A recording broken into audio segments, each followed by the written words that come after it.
এই নে মা, এই আমটা খেয়ে নে। আর শোন, একদম খালি পায়ে হাঁটবি না, জুতা পায়ে দিয়ে রুমের ভিতর চলাফেরা করবি। মা, একটু কাঁচা আমের ভর্তা করে দাও তো, খুব খেতে মন চাচ্ছে। আচ্ছা, আমি তোর ভাবিরে বলতেছি, তুই এটা শেষ কর। কি হলো বৌমা, তোমার রান্নাটা হলো? সেই কখন আসছো রান্না করতে? আম্মা, রান্না প্রায় শেষ। খুব গরম লাগতেছে, অনেকক্ষণ দাঁড়িয়ে রান্না করছি তো, পেটে ব্যথা করতেছে। তোমার ননদেরও গরমে শরীরটা ভালো না। শুনো, তোমার শ্বশুরের জন্য একটু আম ডাল রান্না করে দিও তো। আর আম কাটার সময় একটু ভর্তা করে দিও তোমার ননদের জন্য। আম্মা, আপনি এটা একটু করে নেন, আমার সত্যি শরীরটা ভালো লাগতেছে না।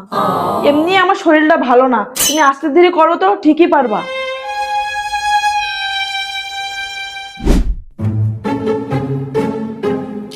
শোন মা, গোসল করে কাপড়গুলো খুলে রেখে আসবি, একদম নিচু হয়ে কাপড় ধুবি না।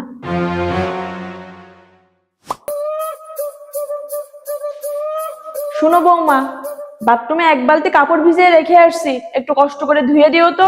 আম্মা, আমার এই অবস্থায় আপনি কিভাবে আমাকে কাপড় ধুতে বলেন? আপনার মেয়েকে তো আপনি কখনো কাপড় ধুতে দেন না, তাহলে আমার সাথে আপনি এমন করেন কেন? আমার মেয়ের বাচ্চা তোমার আগে হবে, তুমি যেটা করতে পারো সে তো সেটা করতে পারবে না। তোমার এতই যখন অসুবিধা, তাহলে বাপের বাড়িতে চলে যাও না কেন? আপনার ছেলেই তো আমাকে যেতে মানা করছে, আপনি তো সেটা জানেন। সব মেয়েরাই চায় এই সময় বাপের বাড়িতে গিয়ে থাকতে। মা ছাড়া বাচ্চা জন্ম দেওয়া খুবই কষ্ট। আপনার ছেলে বলছে আমার বাপের বাড়িতে যদি আমার বাচ্চা হয়, তাহলে সেই বাচ্চার মুখ আপনার ছেলে দেখবে না। আমার হয়েছে যত জ্বালা, বউ দেখবো নাকি মেয়ে দেখবো? তোর বাচ্চা হওয়ার ডেট কবে দিছে ডাক্তার?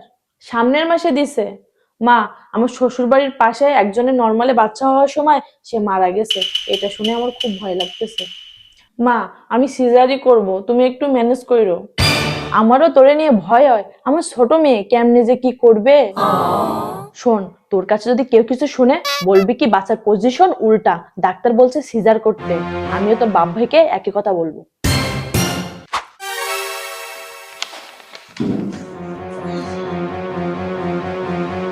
আসার সময় হলো এখন, তা ডাক্তার কি বললো? আম্মা, আলটা করছি তো, তাই একটু দেরি হয়েছে। ডাক্তার বলছে বাচ্চার ওজন অনেক বেশি, প্রায় 4 কেজির মতন। আরো নাকি বাড়তে পারে, তাই যত তাড়াতাড়ি সম্ভব সিজার করতে বলছে। বাচ্চার ওজন বেশি তাই সিজার করা লাগবে? আমাদের সময় তো 5 কেজি ওজনের বাচ্চা জন্ম দিছি। 4 কেজি ওজনের বাচ্চা জন্ম দেওয়া ওটা কোনো ব্যাপার না, ডাক্তারে অমন একটু বলে। আর শেষের দিকে খাওয়া দাওয়া একটু কম করবা। আর তুমি অনেক শক্ত আছো, তুমি ঠিকই পারবা নর্মালে বাচ্চা জন্ম দিতে। আচ্ছা আম্মা, আপনি কি আপনার মেয়ের মতন কি আমাকে ভাবতে পারেন না? আমার পেটের বাচ্চাটা তো আপনাদের, সেই দিকে আপনার কোনো খেয়াল নাই। আর ওইদিকে নিজের মেয়ের পেটের বাচ্চা নিয়ে আপনার খুবই চিন্তা। আমি আপনাদের সারা বছর কত খেয়াল রাখি, আর আপনি আমার সাথে 9টা মাস যা করছেন, আমি এটা জীবনেও ভুলবো না। উপরে কিন্তু একজন আছে, সে কিন্তু সবই দেখতেছে, তারে একটু ভয় করেন।